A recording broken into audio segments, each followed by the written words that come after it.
Queridos, dando continuidade então ao nosso trabalho, agora nós vamos ver cilindro equilátero e também nós vamos ver o cone e o cone equilátero, beleza? O cilindro equilátero ele tem uma característica em particular que eu gostaria que vocês soubessem, que a altura é igual ao diâmetro da base. Diâmetro é uma distância que sai de uma extremidade, passa pelo centro da circunferência e vai até o outro lado, ou seja, o diâmetro é o dobro do raio, tá bom?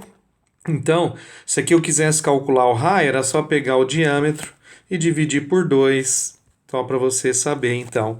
Então, a característica, quando você ouvir falar em cilindro equilátero, se lembra, a altura é o dobro do raio, ou a altura é igual ao diâmetro da base do cilindro, ok?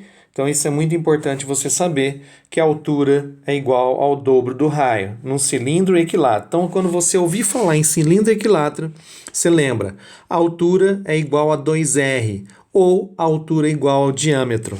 Ok? Vou até deixar registrado aqui, ó. A altura é igual ao dobro do raio, ou a altura é igual ao diâmetro. Beleza? Tranquilo? É isso que eu gostaria que você soubesse por enquanto. Bom, dando continuidade agora, nós vamos ver o próximo sólido geométrico, que é o cone. O cone, então, ele tem uma característica, né? Que esse formato que está aqui, tá? Essa pontinha aqui, ó, nós chamamos de vértice, tá? A distância do vértice até o centro da base, que é uma circunferência, nós chamamos de altura, representado pela letra H. O raio é o centro a distância do centro da circunferência até a extremidade, certo? E aí você tem uma medida, um comprimento, tá? Que sai do vértice até a base. Aqui eu vou até fazer um riscadinho aqui assim, ó. Essa distância aqui daqui nós chamamos de geratriz. É uma distância medida do vértice na superfície do cone até a base, ok? Bom, se você observou, nós formamos aqui um triângulo retângulo, certo? E no triângulo retângulo, geralmente a gente tem que lembrar de uma formulazinha chamada Teorema de Pitágoras. E nessa forma fala que a geratriz ao quadrado é igual à altura ao quadrado mais raio ao quadrado, onde a geratriz seria o quê? A hipotenusa do triângulo retângulo. A altura e o raio são os catetos do triângulo, beleza? Então a fórmula que a gente pode usar é o Teorema de Pitágoras nesse caso, seria que a g ao quadrado é igual à altura ao quadrado mais r ao quadrado. Nós vamos usar daqui a pouquinho. Nós temos, então, algumas fórmulas importantes do cone, seria a área de base, área lateral, área total e o volume, ok?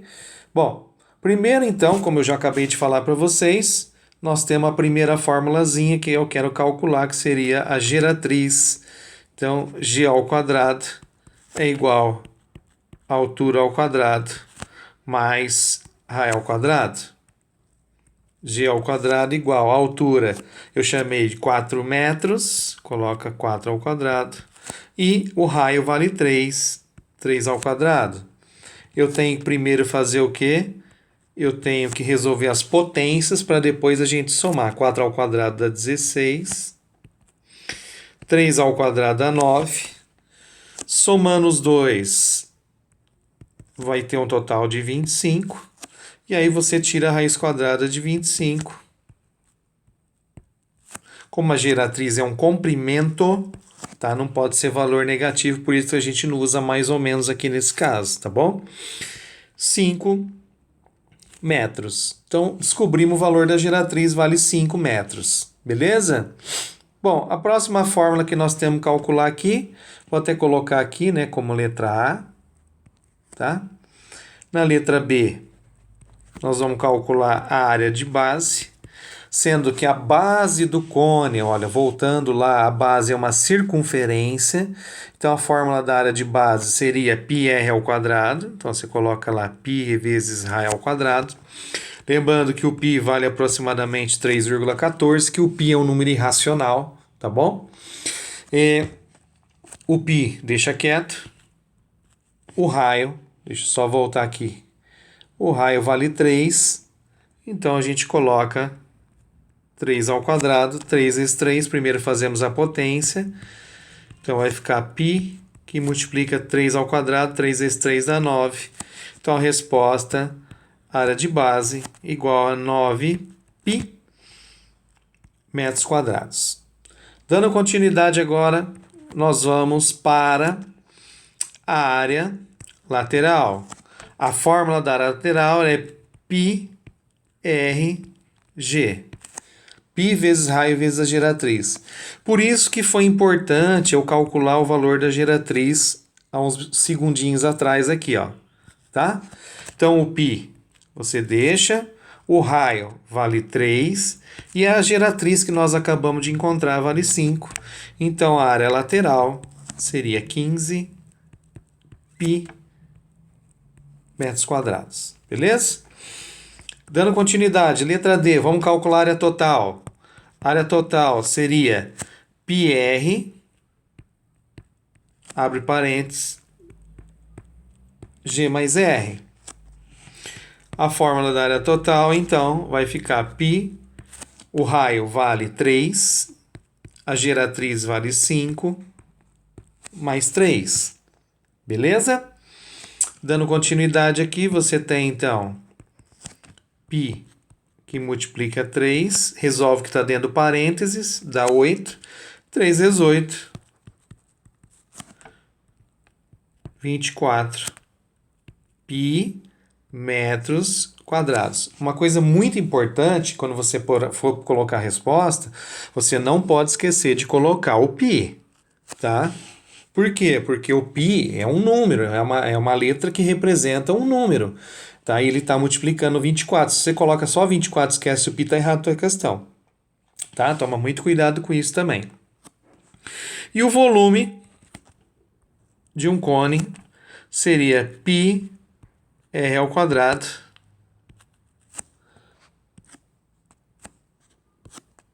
vezes a altura dividido por 3. Beleza? Então, vamos lá. Volume igual. O π você pode deixar por enquanto. O raio vale 3, 3 ao quadrado. A altura vale 4. Tudo isso dividido por 3. Beleza? Continuando aqui, você tem, então, π, 3 ao quadrado dá 9, vezes 4, dividido por 3. Dando continuidade, π, 4 vezes 9, 36. 36 dividido por 3 vai dar um total de 12 π metros cúbicos. Certo? Se eu quiser calcular esse volume em litros, o que eu tenho que fazer? Você vai fazer 12 vezes 3,14 vezes 1.000. Por que vezes 1.000? Porque eu estou transformando de metro cúbico para litro. Lembra? Sempre que eu quiser transformar de metro cúbico para litro, eu faço vezes 1.000. Beleza? Tudo bem? Então, é isso. E aproveitando agora, eu vou falar do cone equilátero. O cone equilátero, pessoal, qual é a característica principal dele? A característica principal dele é que a medida da geratriz é igual ao diâmetro da base do cone. Certo? Então, quando você tiver um cone equilátero, a geratriz é igual ao diâmetro ou a geratriz é o dobro do raio. Então, por exemplo, se a geratriz aqui for 18 centímetros, o diâmetro também vai ser 18 centímetros. Beleza? Então, toda vez que você ouvir falar em cone equilátero, você lembra que a geratriz é igual ao dobro do raio ou a geratriz é igual ao diâmetro da base. Beleza? No cilindro equilátero, o que acontece? A altura é igual ao dobro do raio. E no cone equilátero, a geratriz é igual ao dobro do raio. Beleza? Espero que vocês tenham entendido. Um grande abraço e até a próxima.